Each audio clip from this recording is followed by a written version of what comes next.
talking all things e-commerce, trends, updates, what's going on in the world of e-com. And, here with Cody Rich, you run Backcountry Fuel Box, and of course the Rich Outdoors podcast. Do you want to tell us a little bit more about both of those? Sure. Yeah. So, let's go back here, like 10 years kind of doing the e-commerce internet business thing. Like I'm the typical read the 4-hour work week, thought I was going to start a business and never have to work again. Turns out that's not entirely accurate, but it's not completely far off either. So I started my first business, kind of went through that one's ups and downs, started a podcast to figure out what was next. The podcast really took off, started my third business. There's a few like other rabbit hole businesses in there, but I would say like third successful business as Backcountry Fuel, which is a subscription box. And that's my current project that I'm working on. And the podcast is kind of always there, but it's a great networking tool. It's a great way to meet people, interview people, keep up to date and all those things. I also run a little group called Bozeman Entrepreneurs, which is just an entrepreneurial group out of Bozeman, Montana, where I'm from. And, we have everyone from small startups, e-commerce businesses, all kinds of stuff, media companies, photography businesses, all those kinds of things. So I get to dabble in a little bit of all of it. And I try to stay up to speed on kind of all types of businesses, because that's what's interesting. Yeah, no, I hear you. So Bozeman, how's Bozeman, man, Los Angeles. how's Bozeman going during this whole I know you and I have chatted back and forth about the housing market. It's just like ridiculous. I imagine Bozeman's up there too with just craziness. Dude, it's insane.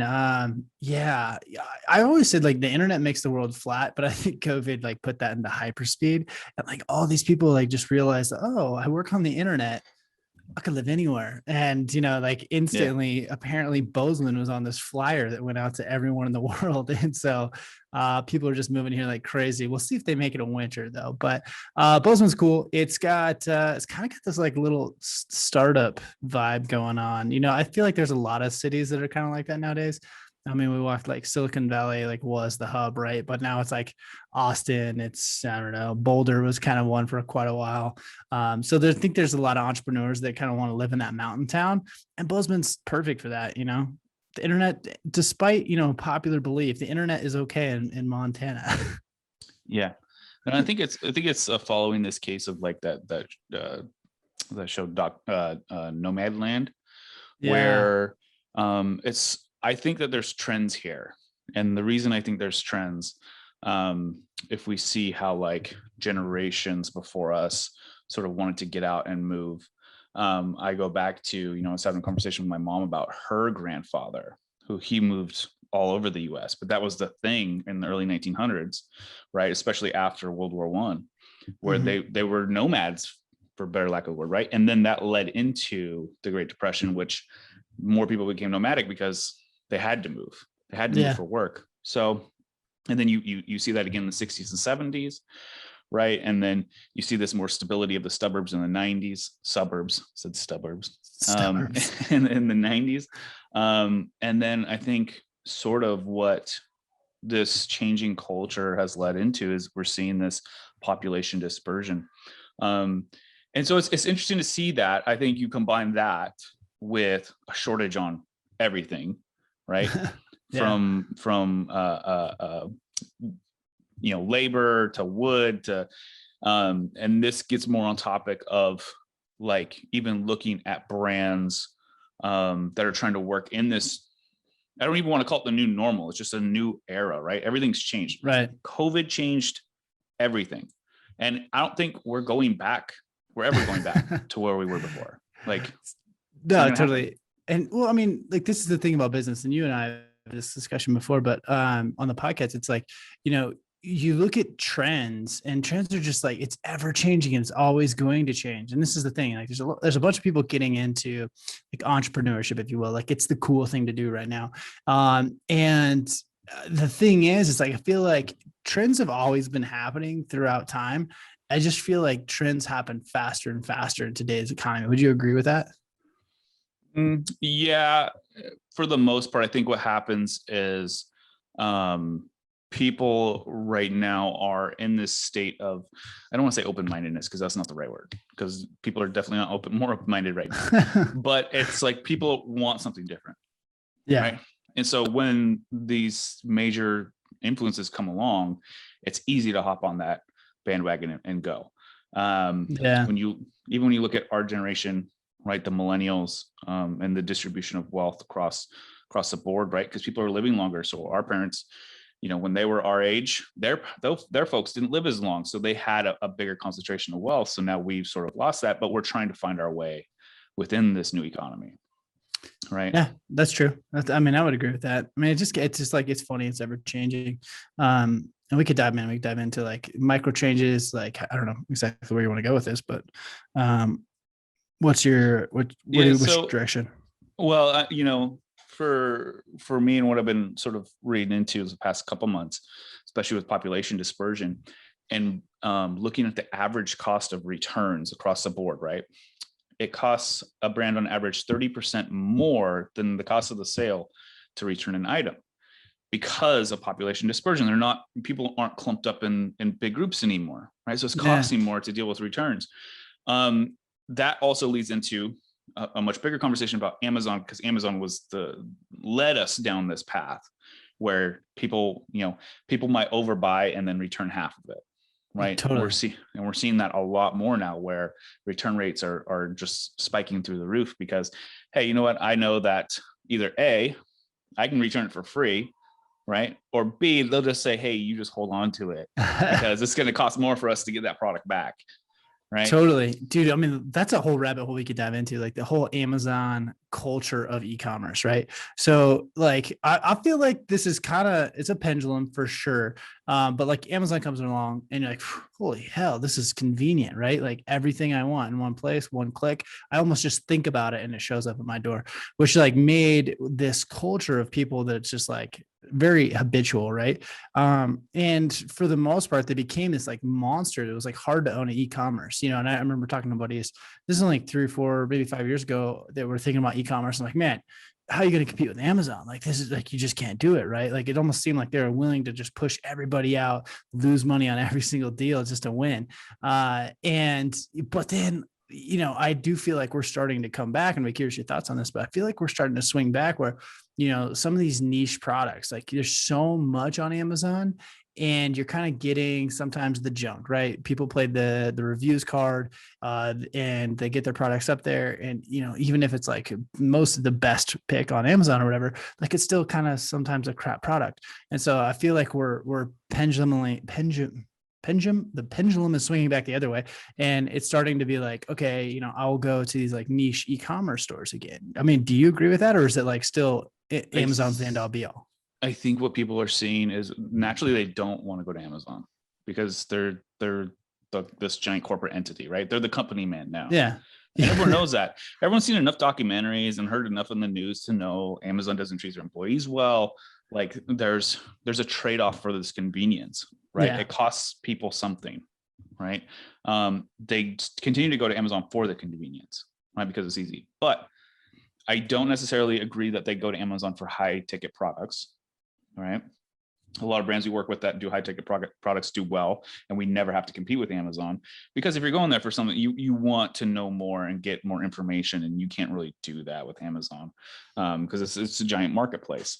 And on top of that, you want to, especially after this past year, you want to support your local brands or the brands that as much as possible. Like I think everyone's trying hard to do that. So I think people are going a little bit out of their way to do that, but it always comes back on convenience. Amazon is so flipping convenient. Dude, no. Okay. This could get an entire conversation, but I want to circle back to that, the whole Amazon thing. But one of the trends that you see, and it goes into like what you're talking about, like people want to buy from the people they know, like, and trust. That's always been a thing, right?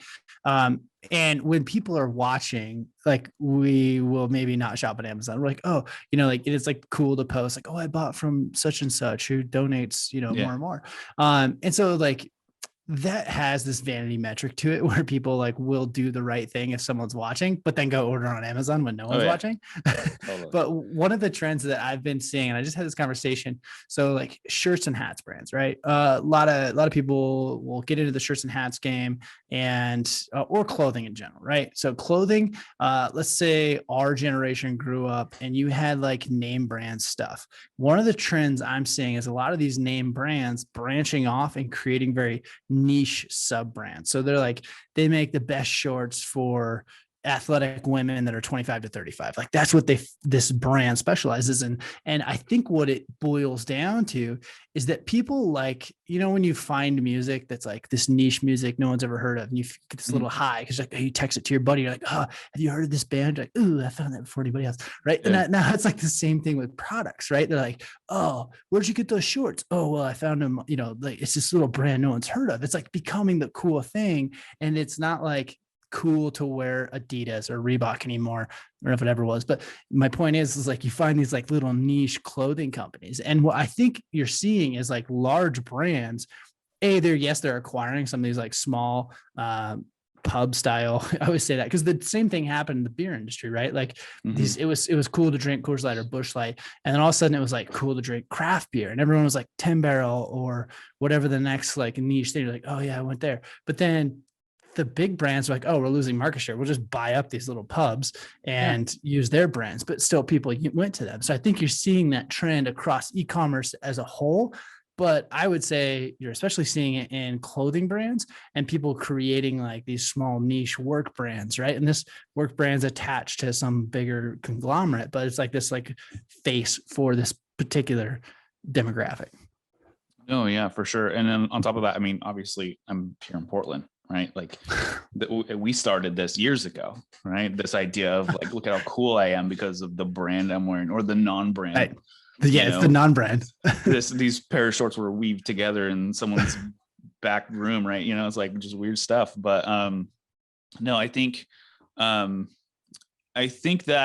if we look at influencers in general and how they've been able to push product, and now this new shift where influencers are now being able to white label their own products, right? Which I think in general, I think at the end of the day, I'm talking like 5-10 years, this is bad for influencers, right? Just like you don't really go to Amazon for high-end products. It's the same thing because you're gonna be like, oh, I'll buy it from them, but I know it's gonna be shit. Like I'm not gonna spend a lot. Right. I mean, people say that with Kylie Jenner's makeup, they know that too. Right. And not only that, but they lie about the numbers and everything. So it's, it's interesting to sort of see this new sort of form of social popularity. Right. Right. Well, and as soon as like, the Kylie Jenners of the world to go and white label their own product, like it's not going to be long before influencer sales, like let's say, take it from an affiliate perspective, right? So, well, first off, I think it was influencers just got paid to do posts. Well, then that's kind of stopped ROIing. And so like, oh, well, we'll give you affiliate deals. And then all of a sudden it was like affiliate deals. But then, an influencer's next move was to go to like white labeled products. And just like you said, like these are going to be garbage products. Like there's not much brand in it. Like you're diluting personal brand to bolt on a cash product. And I think, like you said, that the long tail of that is that you have diluted brand through and through. I mean, that always happens. Like, like it's anything. You're like building brand versus sales, right? And you're like, oh, let's cut some corners so we can keep the lights on and keep the sales going. But at the end of the day, you're just cutting your brand in all future sales. And like that's like building a brand or product, building a company 101. And I think all these influencers are kind of getting to that point where it's like, oh, well, when the river stops flowing, they're going to scramble and try to earn cash however they can, which is going to hurt brand, which, long-term hurts company or asset value.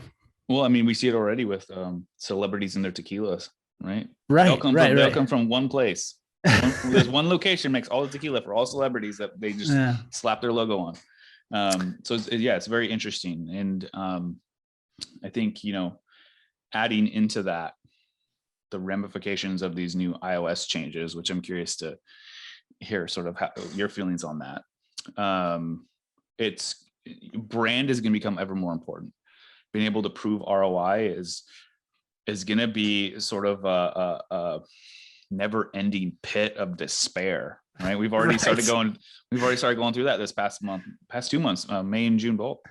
It's interesting to sort of see how things have shifted, and sort of when we're talking to these brands, we've been so lucky in being able to leverage Facebook's data, because Facebook has been number one across the board in advertising, leveraging their data to be able to really tack the individual. So we're saying, hey, individual, we know you like XYZ products. We're going to continue to show you them. Whereas now we can't do that anymore. We have to think of it as larger cohorts and segments. And even on top of that, our tracking may be off, right? Because Facebook is now, even when they're providing results, these results are based off of their own formulas. They're not necessarily tracking exactly per se. So then as a brand, you have to literally take a step back, look at your overall MER, your marketing efficiency rating, and break down total revenue divided by total spend. What's our momentum been looking like for the past couple of years into now? But to have that conversation is very tough, because everyone's been so used to like, hey, here's your ROAS, here's your ROI right up in front. Here's how you make your decisions. And that's gone. And that's going to be gone for at least for the foreseeable future. No, this is, to me, super fascinating. It goes back. I mean, to me, it was like we had this window of, like you said, amazing metrics. How amazing they really were is still up for debate, how accurate they really were, but it created a different kind of marketer, right?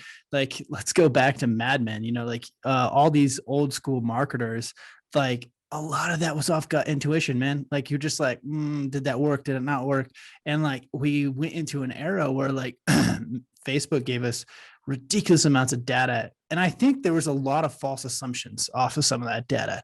And, it also created, so within the podcast world, it's like, it created some weird things where it's like, if you can't show ROI for every single thing, then it didn't work. Like, we don't spend $1.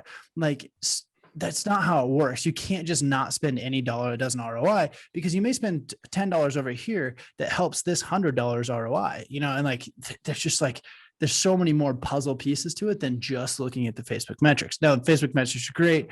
It was like one of the most amazing eras, right? But let's be honest, like, it's probably going to go away. And then you just have to ask yourself, like, okay, what did we do before Facebook? And maybe that's the thing though. Like, when everyone's doing something, maybe it's time to look other places, right? And you're already seeing people like the direct mail marketing, how it's like resurging back, right? And all these other things. Email marketing has kind of got its own issues with like Gmail kind of being the new captor of that. But it just goes back to like understanding attention, building brand. And I think the problem that Facebook created is that it focused too much on making sales and not on brand. And we had a lot of marketers that just went into like sales mode or ROI mode. It was like, how could I make every dollar turn into two, and not thinking about like, how do I build an awesome brand? At the end of the day, it was like SEO, right? Like, everyone back in the day, everyone's trying to game SEO, try to figure it out, right? But it boiled down to like being a good company. That was it. And like creating good value, providing value to your customer. And like, at the end of the day, that should be your basis for marketing. And it's super handy. Don't get me wrong, have, Facebook ads, and you can tweak and play with them. And like, oh man, every dollar I spend, I make $1.25. That's handy. But, I think all of those things are like, they're not here forever. Like, just take them when you get them and look for the next thing. Always be looking for like, where's attention moving to? Yeah. Well, and I think we could see that in the past too, right? And by the past, I mean like 6 months ago. back in the old days. Yeah. Where we're seeing omni-channel was really making a resurgence in 2020, right? Where it was like, we had to be on all channels all the time, everywhere, because that's where people were, right? Mm-hmm. But on top of that, you also had to have, if you have your store is locked down on par. You even have ads pushing people to your store as well as pushing to your e-commerce store. And then obviously monitoring inventory fluctuations. And then, 2020 totally crapped on that with inventory issues. But to be able to, we looking at the numbers from when this omni-channel push really started to occur, we saw that if you had campaigns on at least 3 or more platforms, you increased your purchase rate by 297%. So it's 3x. Here's the problem, and here's what all the conversations with every brand would go, is it would go, well, hey, how do you prove ROI? Because we're pulling attribution from each one of these single channels, right? And it's like, well, okay, well, here's the rabbit hole we're about to go down. We can either look at last click, first click, assorted click. We can, look at W models, U models. We can look at like the weight of all of it, and we're really not going to know, right? At the end of the day, because let's say we did do that. We said, okay, we see that most of the last click attribution is going towards Google. We're going to spend more money on Google and less on everything else. And then your conversion rate drops and your purchases drop, right? Everything drops. And you're like, why is that happening? We saw that this provided the best ROI. Why can't we scale this? And that was the issue. Well, now that leads into the age in which we're at now, where even within these platforms, you only track in 7-day. Within Google, even though Google Analytics and Google's claiming that, hey, our platform's not affected, it's like, okay, everyone's affected. Like, don't lie to me. I mean, we've had conversations with third-party analytics teams that like do this for a living, and they knew this was coming like 5 years ago, and still it's like, it's not accurate. Oh, really? And so you have to go back to what would we have done 10 years ago? Right. Right. Exactly. We would look at total revenue that we got this month divided by all the money we spent on everything. And that would be our MER, or our new ROI. Right? Yeah. Well, do you think that like it moves? Do you think the today's marketer moves from? I would like you go back to like, let's say like Mad Men was kind of like the old school, right? It was all gut. And then it became a very like what's the baseball movie where they like the kids all about data? You know what I'm talking about? Oh yeah, Moneyball. So like becomes like Moneyball, where it's like the marketer, new age marketer is just like running all these numbers and he's going to have the perfect answer. Do you think it's like somewhere in the middle going forward, or do you feel like it's going to ebb or flow one way or the other? Well, I think for right now, from what we can see and sort of what's occurring for us performance agencies that rely on data, it's definitely hurt us. It's sort of the philosophical viewpoint. So each brand is different. Each brand has a different philosophical view on things. If you're a brand selling $60 shirts and most people buy, 80% of your buyers buy within the first 24 hours, you're not gonna have a problem at all. Like it's not gonna affect anything. But say I'm selling furniture online. I have an e-commerce furniture store, and the average sales cycle is 15 days, right? And the average sales price is $1,000. You're going to have major issues tracking where your ROI is coming from. You're going to have to spread the wealth and just live there. You have to live with it how it is, and it's frustrating, right? Because we've been treated so well over the past 5 years, and being like, hey, I can run a business if I'm not only profitable, I'm making a little bit of money in my pocket if I'm 3x, and I can monitor everything. And now it's like, are you? Like, let's hope. Let's spend a bunch of money this month and hope that we're there. But I think as far as like if you're going to look at those who are going to be the most successful, those brands, it's going to be those who have already been successful in the past with building brand and community. Totally. That's like number one. I think no matter what, we've seen it even during this whole analytical age, they still did better. If you could do that, if you can build a community around your brand, build some loyalty, and really grow that way. It may be more difficult. It may cost more upfront, but that's going to increase longevity. That's going to increase growth substantially in the future. Yeah, no, I 100% agree. It goes back to, SEO days where it was like, just do the right thing and you'll win, and everyone was trying to game the system. And it was like, okay, he who, builds a good brand, builds a good community, does right by their customers is going to win. And, there's always like people who win outside of that, game the system or whatever. But I think when it comes down to any of these things, you look at like all these changes, Facebook algorithms, all these things, and it's like the best thing you can do is try to build a great company, great brand, most importantly, great brand, and build that community around that brand. And then it's like, okay, no matter what's going to happen, you have those customers to wave the storm or to weather the storm. And it's like, you're going to keep moving forward. Yeah, no. And that's really what's not continuing to crush it now, but it's going to continue to do better in the future because total spend and ads is going to be lower. right? And people are gonna have to find other avenues. That's why we're seeing resurgence in direct mail. That's why our partners who do TV and radio are seeing a resurgence. It's like people go a little bit crazy. They knew the platforms were working for them. Now they don't know. So what do? You just go back to the last thing that you felt good about. Right. So let's go. Yeah. Which is like, you didn't know if media. magazine ads were working. You didn't know if TV ads were working, but like, I just don't know what Facebook's doing, which is, that's so comical to me. Do you think that like, okay, let's just take like my brand. If we're spending $3,000 to $5,000 a month in advertising, and we're like, now we just don't have very good data, like, or we're seeing worse data, but obviously those points could be skewed. Do you think do we cut some of that revenue or cut some of that spend, I should say, or do we just keep it the same and be like, I hope it works as good as it used to? So the tests that we're running now, that we've been running from May into June, because it's been chaotic, right? With the iOS 14.5 and then the latest 14.6 update on June 3rd. The last update has pushed adoption rates up to 70% now. So as of today, which is June 21st, adoption rates are around 70, 75%. So that's people who have opted into the latest update and whether they're allowing or not disallowing tracking. That's impressive. I didn't think it would go that fast. No, I thought we wouldn't really know for sure till September when they launched the latest Apple iPhone or whatever.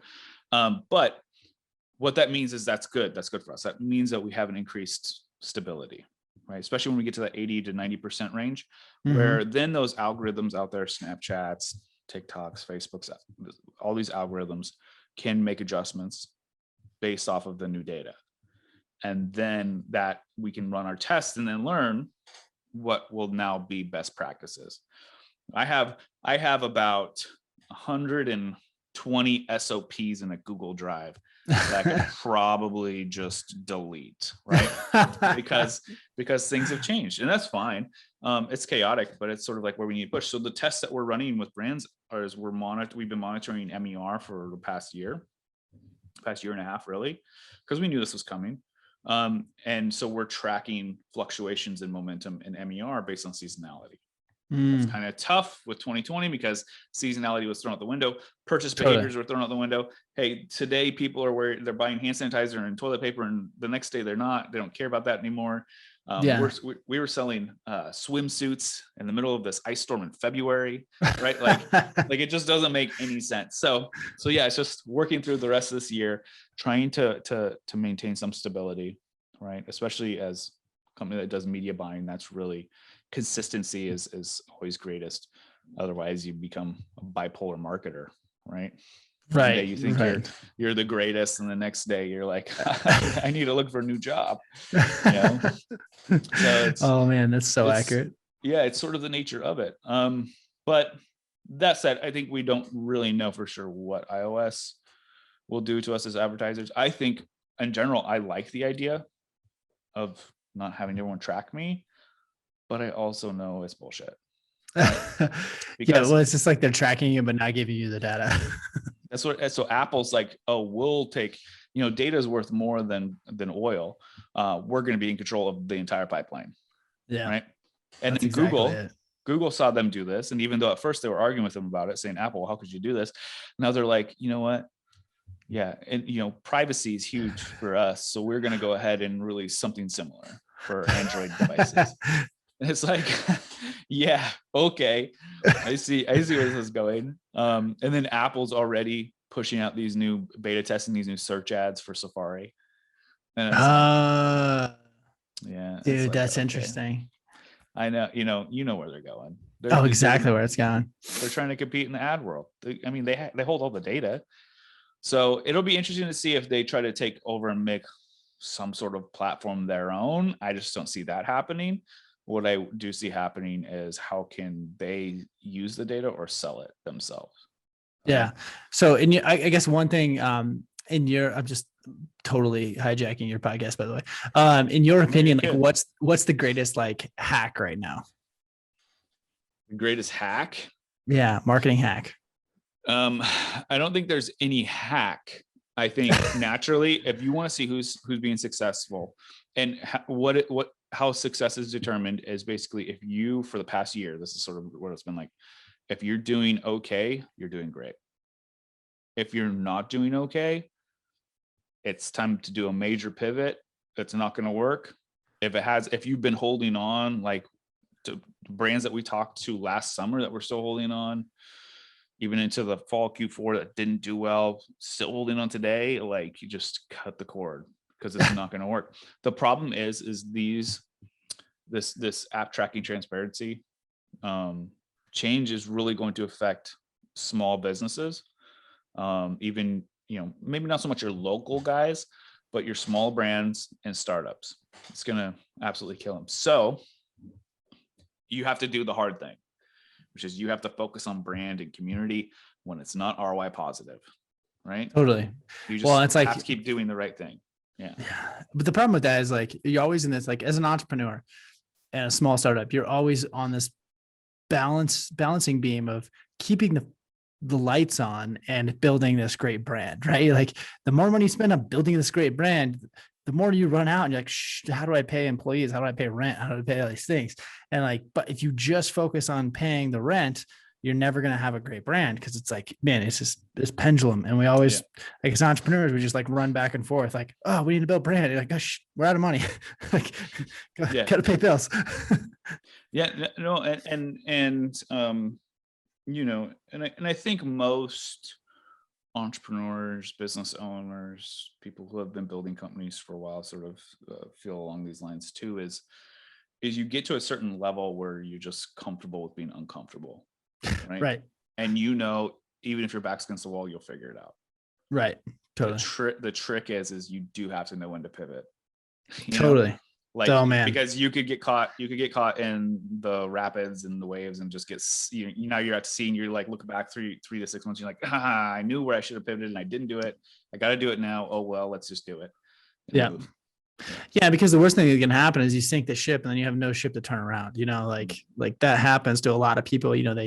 They run so hard, take a widget or something, and they just like want to force it. Like, it's gotta be good.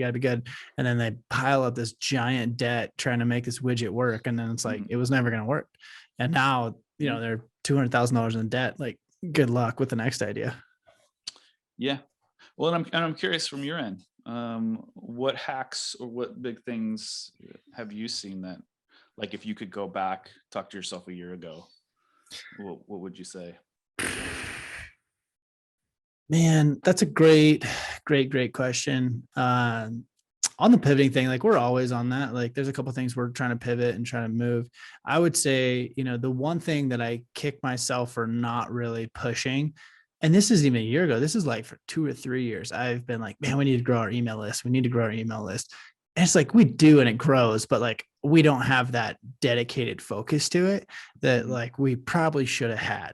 And, if I could go back like 2 years ago and be like, hey, dummy, the thing that you think is important, do it. Like, that's like just having a powerful email list. And there's huge problems with that as well, with Gmail kind of cracking down and owning email lists.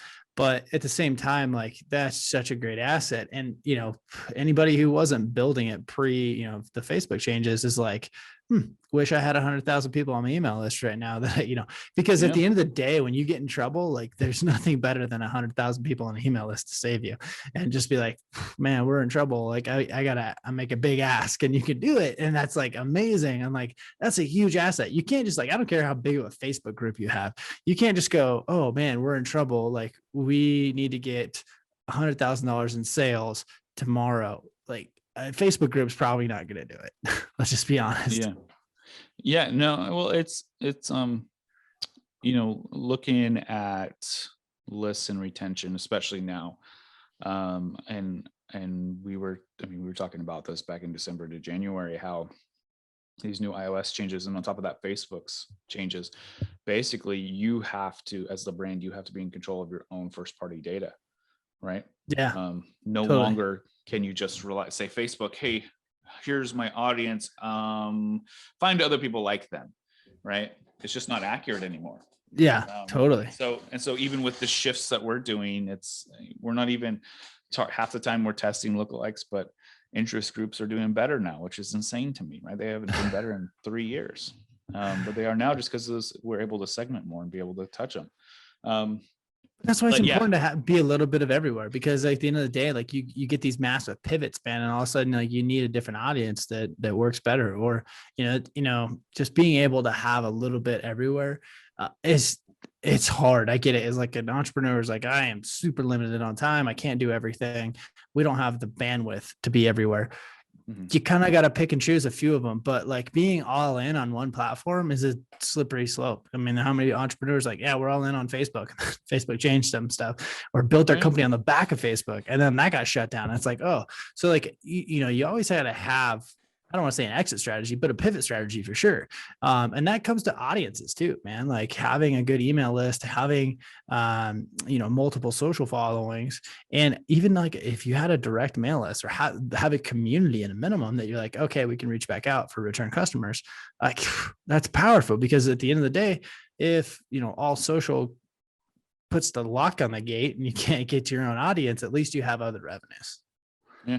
Well, and retention is huge. And I think a lot of startups make that mistake is just solely focus on acquisition, which is good, but they forget about retention, right? And Totally. retention is its own art, it's its own science, it's like its own way of working and doing things. And talking on this note of community and brand loyalty and retention, as we're in June now, moving into July, so we're halfway through this year, thank God, right? We're going into 2022 soon. And we're like passing through the summer. So it's like strategies for summer. Like if you don't already have them in place, it's like, good luck. But looking at Q4 this year, do you see any major e-commerce trends or shifts occurring, or any cool plans that you guys have? I'll cover both of those. It's just, it's interesting to say like, like, what do you foresee? And it's like after 2020 and 2021, you're like, I gave up foreseeing a long time ago. Yeah. But so we run this like snack box. It's for people in the outdoors, which is great because there's so many people that are getting into the outdoors. Outdoors is a big market push. If you want to talk about trends, like people getting in the outdoors is actually a big trend right now. And a lot of those things. Interestingly enough, we're actually, this could be a completely bad idea, but like I want to push towards actually hitting some of our corporate. So doing some more B2B. So we're direct, basically B2C, and we could add a B2B line by doing like what we're going to call office fuel. And it's like basically snacks for the office, which seems super counterintuitive because, everyone's not in the office. I see a trend of people going back to the office, and you're seeing it around town already. Like people are like, yeah, working from home was good, but like, let's get back to some version of regimented life. And I do think that there's going to be a lot of people that are kind of like just over the work from home thing. And so I'm hoping that there's a trend moving back towards offices as 2020 goes through. And so that's like, we're probably going to add the office. It could be a totally bad idea. I don't know. Got intuition right there. Well, no, I think that there will be a trend. It'll probably start off with being forced, and then they'll probably they'll try to be like, no, I mean, you can come in if you want, but you need to come in. But really, like just come in. Now, my personal feelings on it is, we, for our office space, it's convenient to go to because I can leave work there. Right. Totally. Whereas when I come home, and it's where I'm at now, it's like work is at my home and my home is my work, and I can't leave it. It's like, it's just nagging me. You're making dinner and you're like, I forgot I got sent this email. It's like, it's going. It's just constantly going. And after a year and a half of that, it like eats away at your soul a little bit, and you're just like tired. You're like, I work more now than I ever have, and I don't even really do much. I just hop on a computer, and my existence is on this little machine. Totally. But totally. Some people I think you're going to see though. it. I think you're going to see both, but I do think you're going to see a lot more people return to the office, like just, getting out of the house. Like as much as we're like, oh man, working from home is awesome. I feel like there's a lot of people in the world that do better in a group dynamic and function better in like the 1 + 1 = 3 of like having a team there. So we'll see. I don't know. I think you're going to see it flow back the other way. I think by September, when kids go back to school, we're definitely going to know how people feel about whether or not they should go back to the office or stay at home. So dude, I also think like there's a little bit of, when you say you're working from home, and I don't think this has happened yet, but you're now saying like you're competing for your job against someone in India or across the world, anywhere. Because what you're, like if say I employ someone who's remote, like I don't care if they live in Idaho or if they live in Tel Aviv. Like what's the difference, right? Other than the time frame. So now like you're competing against someone who makes half as much as you do. That's a slippery slope, so like making yourself a useful asset as an employee, like the e-commerce podcast. I don't know how many people are actually employed, but like you're competing against other people. And I think about that too, is like you have employees, like, do I want the employee that's, they're on they work nights while I work days. Sometimes that's good. Sometimes it's not. But at the same time, it's like a third of the price. You know what I mean? Like, so what are we competing on here? Well, I think we'll definitely see that for menial jobs. Sort of how like for certain things that we do, it's very, manufacturing line, right? It's like 1, 2, 3, 4, 5, repeat over and over again. Those jobs that require a little more creativity, a little more thought process and critical thinking obviously won't, but you'll see, I think, more specifically with, able to shift out remote jobs, that was already sort of started that way. And now, like, we have some VAs in the Philippines and some in Venezuela, and like half of them are better than me at a lot of things. Like, it's like, man, it's amazing. So the talent pool is getting bigger too. And I think you mix that in with automation, right? Especially in the service industry. Yeah. It's you're gonna have a huge shift. Technology displaces workers. That's the nature of it.